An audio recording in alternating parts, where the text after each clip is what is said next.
What's up, guys? Welcome back to the poker vlog. This is episode number 7, and it's a pretty cool episode. We head out to the East Coast with my buddy Jeff Karras, 2009 gold bracelet winner. We take a red eye into Baltimore, play a 2-5 session at Maryland Live out there.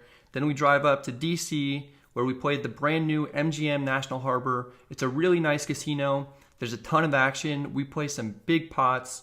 I hope you guys think it's entertaining. Let's go ahead and get started.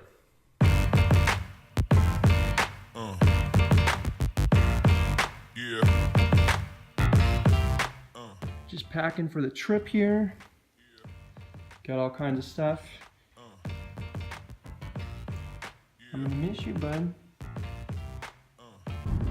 We're on our way to Jeff's now. We are officially getting this trip started. Poker isn't just a hobby for me. You know, it's more of a lifestyle. We just got to Jeff's, and I play No Limit Texas Hold'em. What's up? Doyle Brunson says that's the Cadillac of poker. Jeff.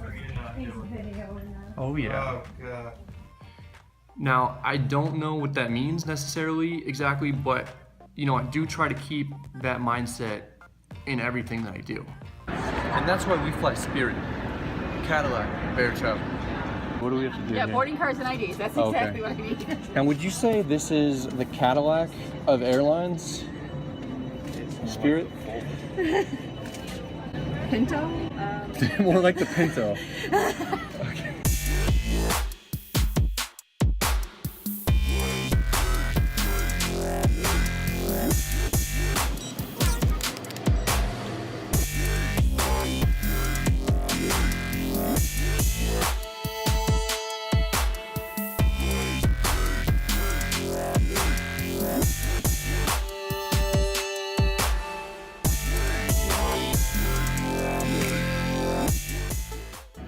So how much more did you say the Cadillac was? 15 more day. Okay, yeah, no, it's okay. Maybe if it was 15 for the week. So we just landed a little bit ago. It's 7:05 a.m. We landed 55 minutes early because of strong tailwinds, I guess. We rented a car, and we're right next to Maryland Live, so we're gonna go check it out. They're playing 8-handed right now. Nothing like getting stuck first thing on the trip. That doesn't make sense.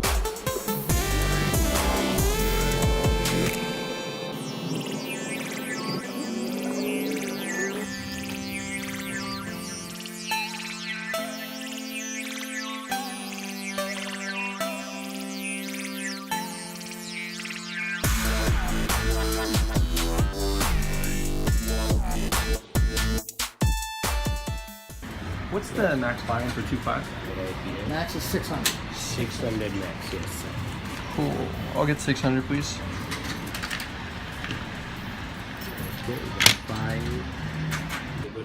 Thank you. We're finally in the action here on the East Coast, and we take a little bit of a weird line with Big Slick. I hit the record button a little late, so let me catch you guys up to speed here. It's a straddle pot. The under the gun player limps with a starting stack of around $240. I'm under the gun +1. I look down at ace-king offsuit and I raise to $45. Folds back to the under the gun player and he just flats. The flop comes 10-4-3 with 2 diamonds. The under the gun player checks, we check back. We're beating all other non-paired hands, and if for some reason he has a pair, we're still going to catch up around 24% of the time. So we have a lot of value here. We don't necessarily need to c-bet as a bluff. The turn is the ace of clubs, bringing 2 possible flush draws. The opponent checks again, and now we're definitely gonna bet, but we need to determine how much. So my initial read after he checks twice is that he's gonna be extremely weak, and I don't think he's gonna be able to call any bet, but I have to at least make an attempt to squeeze out some value here. And that's why I bet $35. It's a little bit less than half pot, which is really small. And in hindsight, I don't think that that's necessarily the best play. I think I can probably get calls from hands like a pair of 10s, maybe king queen, maybe queen jack, and maybe he'll get stubborn with some even worse hands. But if he has a hand like an ace, or if he has a flush draw, he's gonna be calling much bigger bets, and we're gonna be charging him for his draws, and it'll be much easier to get him all in on the river if he does happen to have a pair pair of aces, for instance. The river is the king of diamonds. Our opponent bets $80 into us. The diamond flush draw gets there and queen jack gets there, but our hand improves to top 2 pair, so we're definitely at least calling. Our opponent only has $80 left, so I decide to go ahead and bet it all. The pot is now $407, and it's $80 for him to call, so he's getting over 5 to 1. I was hoping that maybe he would find a call with any pair of aces or any 2-pair hand, but ultimately he folds. We take down the pot. It's a decent sized pot, and it's a good way to start our trip. An orbit or two later, I pick up pocket 9s in middle position. 2 players limp in, and I raise it up to $25. It folds to the small blind, who is a younger guy. He's maybe in his 30s. He's been playing pretty tight so far, and so he decides to 3-bet to $60, which is really small. It folds back to me. I'm getting about 3 to 1 on a call with effective stack sizes at $800. So my only option here is to call, and I'm calling for the sole purpose to set mine. I've only played for about an hour up to this point, but I've already established a fairly tight and fairly solid image. In this particular player, it seemed to be going out of his way to avoid playing hands with me. The only other time I'd seen this player 3-bet pre-flop, he had pocket aces, so when he 3-bets here, it definitely sets off some alarm bells. But I decided to call, and we go heads up to the flop. The flop comes out, it's 7-7-6 with 2 spades. He bets $100. I didn't hit my set here, so I fold without thinking about it too much. And while this seems like a tight fold, I think it's the correct play against this particular opponent, and it saves us from having to play a guessing game the rest of the hand and potentially losing a lot more money.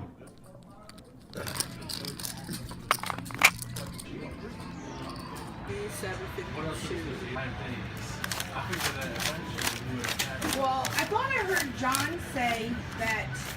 Cool, thanks. Jeff and I just cashed out in the poker room. He won 600 and I won 150. We only played for an hour and a half, so it was a great start to the trip. But we got to get to the hotel because we're both tired. Actually, we just got cards, so we got some free play. So we're gonna play some slots for a little bit first.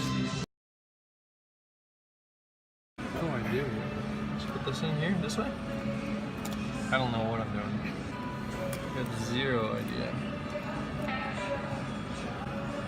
Fuck. Fucking dummy.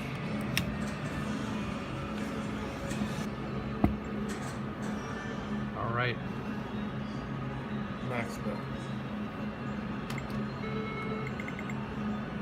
Flush.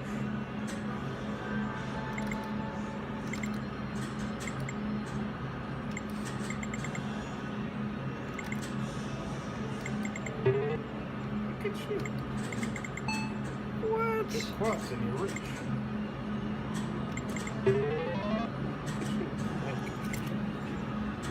How much are we at? Got 32. $35. Crushed it. That's it for our time at Maryland Live. We've got things to see and we've got places to be, like our hotel. And when we stay at hotels, we stay at the Cadillac hotels. Amazing.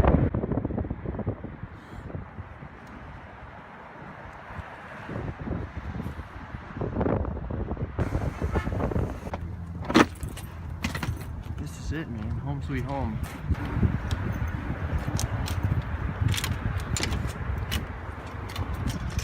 This is pretty luxurious.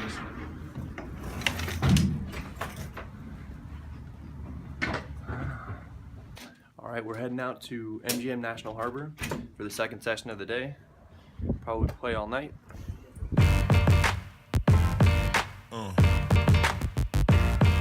Yeah.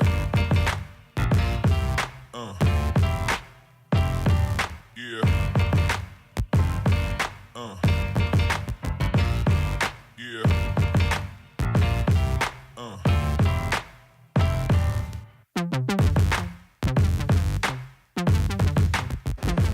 Can I get 5 red, 5 green, please? 5 reds and 5 in green. Cool, thank you. You're welcome. We're now in the game at the MGM National Harbor, and it's a fun one. Let me give you a little bit of context as to what's going on here. There's a big fish in the game who's been calling pre-flop raises with 10-2 suited, 10-4 offsuit, a really wide range. Jeff is a little bit on tilt. He's raised 3 out of the last 4 hands. He's under the gun here, and he raises it to 20. So the big fish calls, and I'm on the button. I look down and see ace-8 of spades. I think you can make an argument here for folding, calling, or 3-betting, and a lot of times I just fold here against Jeff's under the gun range, but I remember Jeff threw a backpack at me earlier, so there's no chance in hell that's happening. 5 days in. Fuck you. Okay, just kidding. That actually didn't happen until a few days later. But I decided to 3-bet here to 105 because I have a tight image. Jeff's range is wider than usual here since he seems to be on tilt a little bit, and the fish's range is extremely wide. So I'm actually likely to have the best hand, and one of the worst case scenarios here is that we play a big pot in position with a hand that plays well post flop. Jeff ends up snap folding and the fish calls, so we go heads up to the flop and the pot's $237. The flop comes queen 9-7 with 2 spades. It's basically a dream flop for us. The fish checks and we are betting. We have a monster draw in position, so we bet here to either take down a decent sized pot right away or inflate the pot in order to really cash in if we are able to hit. I bet 130, which is a little over half pot, and after a bit of deliberation, our opponent ends up calling. The turn is the ace of hearts, which is a great card for us. Our hand went from having very little showdown value to having quite a bit. Our opponent checks, and we now have a decision to make. If we bet here, we could potentially get some value from drawing hands that would fold to a river bet if they don't hit, but we also run the risk of getting check raised, and we don't want to get blown off our hand. Also, checking back makes it look like we might have a hand like jacks or kings and we're afraid of the ace. This could help induce a river bluff from missed draws or weak hands that our opponent could potentially have.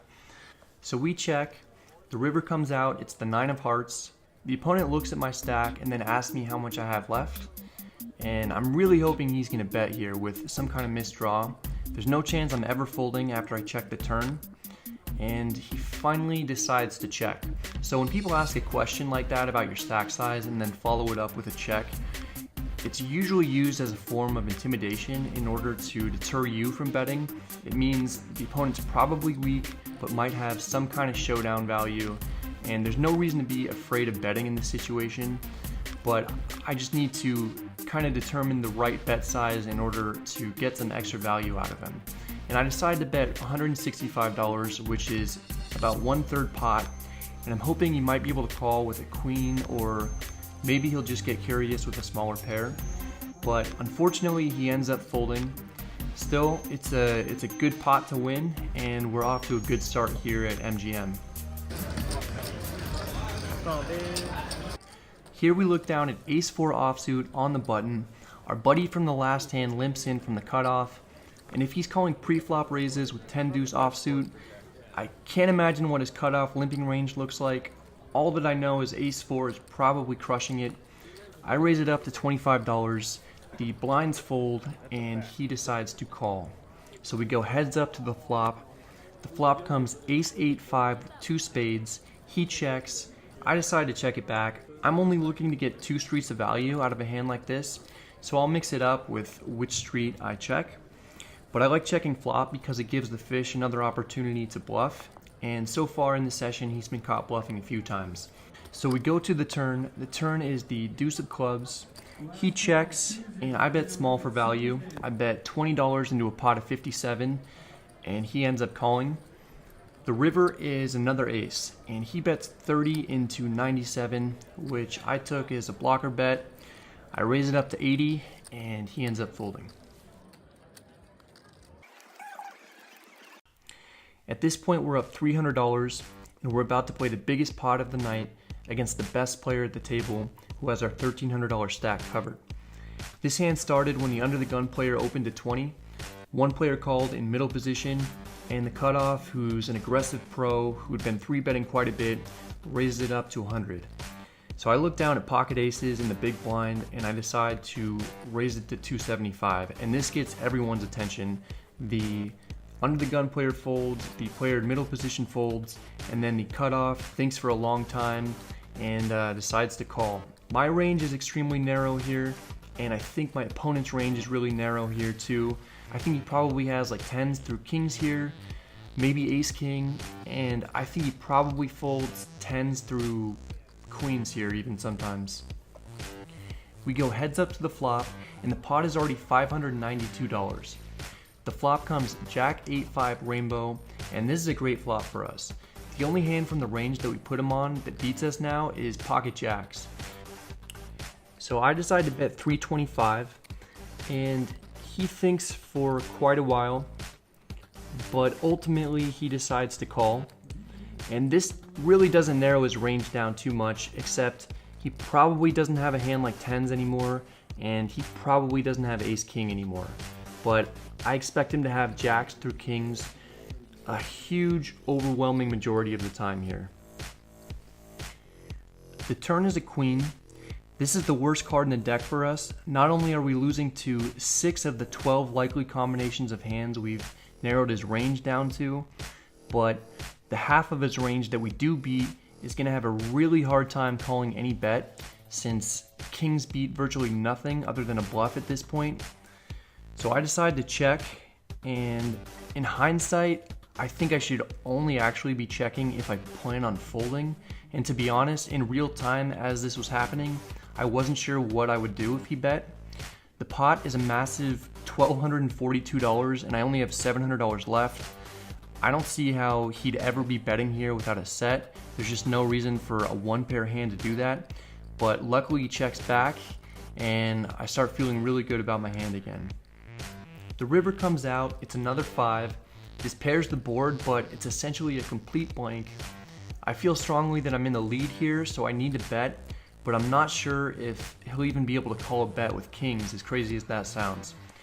I decide to bet 525, which is about 40% of the pot, and I could see it put him in a really tough spot. It looks extremely strong when I bet this amount, and if he does have kings, he doesn't beat a single hand except possibly a bluff with ace king. So he grimaces quite a bit, thinks it over, and ultimately folds. I think it had to have been a tough laydown for him. And looking back at my decision, I absolutely should have jammed for 700 because it would have looked slightly fishier, so he'd have been more likely to call, and it would have been an even bigger bet, resulting in a much higher expected value of the play. But as it is, I'm happy to take down this pot. It's just extremely sick that I think he laid down kings and avoided paying me off big time on that river. We're already off to an amazing start for this trip, but it's about to get even better. An early position player opens to $25. It folds to me in the hijack. I look down and see pocket kings. I raise to 80. It folds back to the initial pre-flop raiser, who started the hand with about 300, so he re-raises to 200, leaving himself with $100. I go ahead and shove, and he calls. Aces? I ask if he has aces. He says no, he has just a high pair. I turn over the kings, and he says that I'm good. The board runs out all low cards except for an ace on the river, and I take down one last pot before the night's over.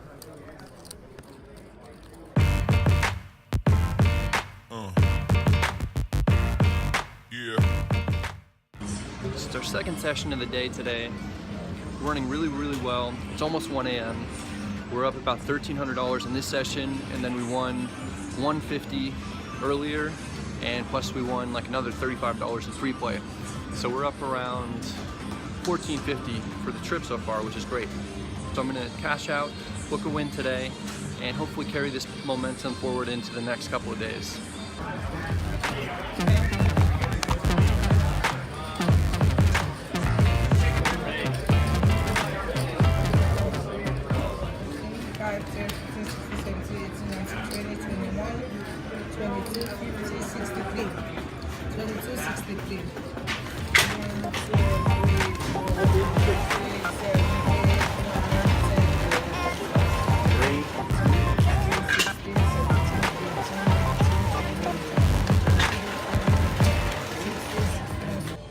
So your vehicle will be up about 5 to 7 minutes. Cool, thank you. Right ticket to your ballot. Perfect. what a great way to start the trip so far. I don't even know how it could have gone any better. Except, maybe if I saw this one-way sign a little sooner. Still pretty good though. Hey guys, thanks for watching the video. I hope you liked it. If you did, please hit the like and subscribe button. I had a great trip out to the East Coast. I had a lot of fun playing at Maryland Live and especially at MGM National Harbor. It's a brand new casino. It's really nice. I filmed there all week, so I plan on posting another 2 or 3 vlogs probably just based on that trip. So please stay tuned for that. We get into some interesting situations and some big pots. Also, I just want to say that I'm not the world's best poker player. I do well in the 2-5 game, and I think I can provide some valuable insight into smaller stakes games. But I just kind of have a lot of fun shooting these videos, and I just hope that people have fun watching them. If you really want to improve, though, I think you should check out guys like Alec Torelli and Doug Polk on YouTube. They put out videos almost every single day. They know infinitely more about poker than I probably ever will. And they're just a really valuable resource that's free out there if you want to get better. So I guess that's it for me. Thanks again for watching, and good luck at the tables.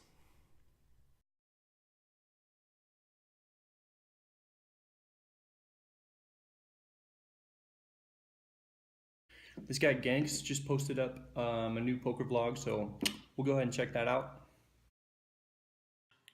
Hey, what's up everybody? Welcome to my poker vlog. My name is Brad Owen, also known as the Giraffe because of my long neck, and I'm just a naturally kind of lanky guy. I know that's a weird way to start off a vlog, but that's how we're going to do things, I think. So yeah, my plan for this is we're going to Quit posting my videos, Ganks. I'm on to you, bro. Also, I'm going to give a little bit of insight on what it's like to be a professional poker player.